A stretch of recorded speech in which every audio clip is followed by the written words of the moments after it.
when we talk about biofuels, like when you grow a plant, when you grow new stuff because of photosynthesis, it's actually sucking up carbon dioxide. It's a sink. If you were to burn that, like wood, let's say you had a tree, you grew trees, while the trees were growing, they're sucking up carbon dioxide. They're removing carbon dioxide from the atmosphere. When you burn it, it would then release that carbon dioxide back into the atmosphere. That's an equalizer. It took it out, puts it back in. It's carbon neutral. In human terms, fossil fuels have been buried. Like the aliens in War of the Worlds, they've been buried beneath the crust since before human times. And therefore, when we burn fossil fuels, and you burn anything that has carbon in it, we are all carbon units, as they said in Star Trek. I'm using lots of movie metaphors. But when you burn something with carbon in it, you emit the carbon, it has carbon dioxide. And that carbon dioxide from fossil fuels, in world terms, that's why that graph that the denier Mike was talking about is right. Yes, there used to be much more carbon dioxide. There just weren't any humans at that time.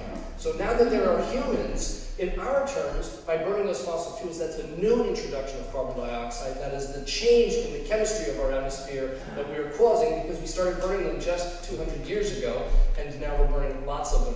And by the way, one other point that was made to me this weekend, which I think is always good to remind you, is that with all of the talk, and really it's been a sea change in knowledge about climate change in this country in the past few years. We're catching up to the rest of the world's concern about it. It's fantastic.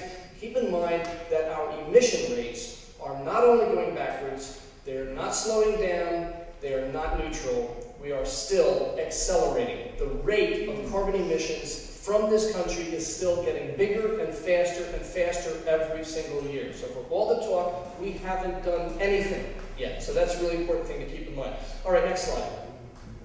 So here's some of the problems with coal mining. We're going to start with the mining of the coal. Next slide.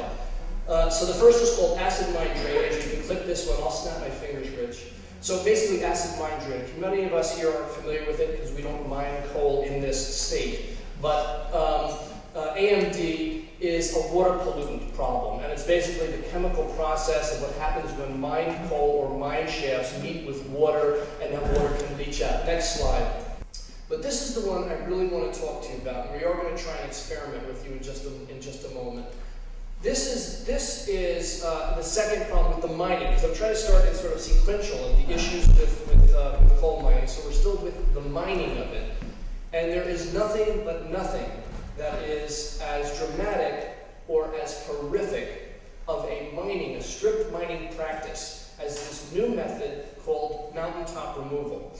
It almost boggles the mind to put those three words together, mountaintop removal. But I can tell you folks, it's exactly what it is. It is literally, next slide, blowing up the tops of mountains and scraping all of the rubble from it off of the mountain into the valleys, the forest valley streams right next to it. This is not brand new. It's been going on for about 10 years. It's robbed from the strip mining. We have different types of coal in this country, and what they have out west in Wyoming, where coal is a big extraction industry, is nearer the surface, and they've used strip mining, but it's like the desert there where they do that. Here, they're using the same practice of basically scraping the top part of the earth off of a mountain in a forested mountain. These machines that are called draglines are the largest moving machines known to man. They are 20 stories high. They can cost as much as they can cost more than $100 million for one of these machines. And they basically scrape all of that stuff off of the cliff into these mountain valleys. Next slide. So they are taking the tops of mountains all throughout West Virginia, Kentucky, and Virginia. And again, it's not just that the mountains, I mean, I don't know if you've ever been in the Pacific Northwest and you've seen clear cut. Clear cut is a horrific thing. I mean, it's just amazing. And what they do there in the Pacific Northwest is, as you drive down the highways, they leave all the trees along the highway so you can't see them. And if you turn off, you look and you see, it's unbelievable. That will grow back someday. This will be there in 10,000 years. Mountains don't grow back. It is turned into the face of the moon. In these mountain hollows that have been there, this is one of the oldest, most beautiful, most biologically diverse mountain systems in the world. Next slide.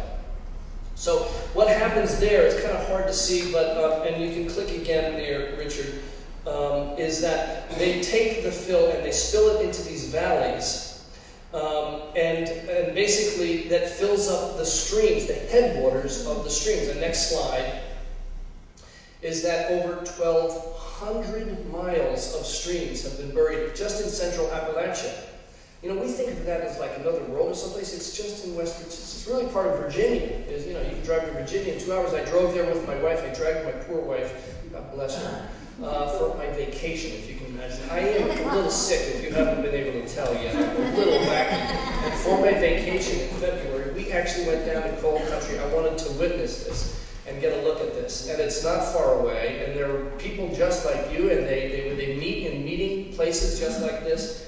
And we are decimating their communities. These are mountain people that have lived there for centuries, and we are completely ruining where they live, and they are aghast at that it's happening. Next slide.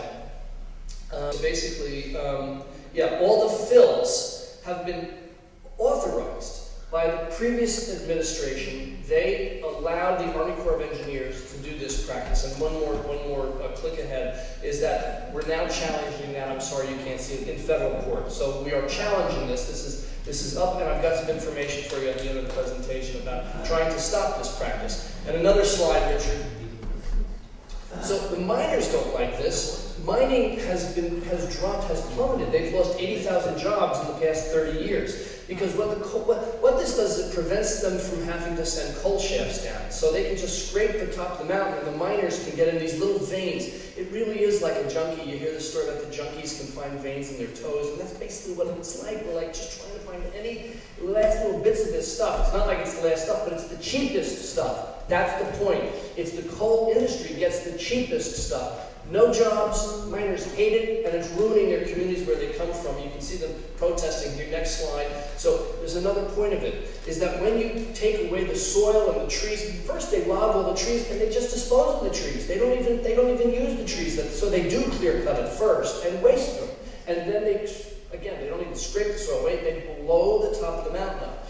But it reduces any chance of preventing erosion. So when it rains or rains hard, next slide, you can see what it might be like to live by a valley fill, and every time you go to sleep if it's raining to not know whether there's going to be floods, and they've had many floods. Next one. So the residents wonder if their communities will be hit by flooding, made worse because of mountaintop removal. Okay, so we've talked about the mining. I mean, that's the point. We've only talked about the mining. We haven't talked about any of the other impacts. Richard, next slide.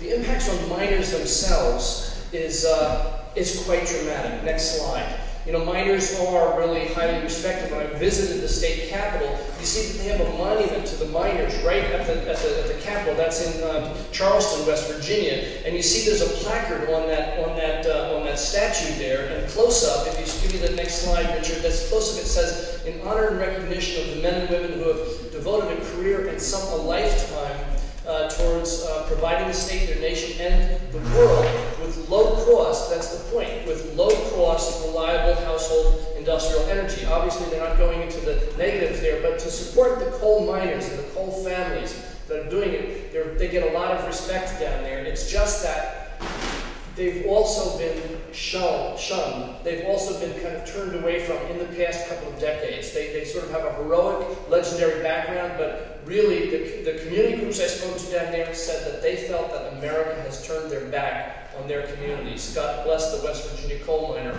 It's also a very dangerous job, and you all remember 3 years ago at this time, the Sago mining disaster. That was even just the last of like a long line of mining disasters. 13 men trapped in Sago, West Virginia, and I had the impression for that weekend that they were going to pull them out, but unfortunately when they went to get them, only one man was still living, 12 of them had died. Next slide. The miners there, they don't think that that's just bad luck. They think that the government doesn't do enough, and the industry, Massey Energy is their big provider there, the government's not regulating it enough. So therefore they leave it, again, they're just miners, you know, they're just poor people.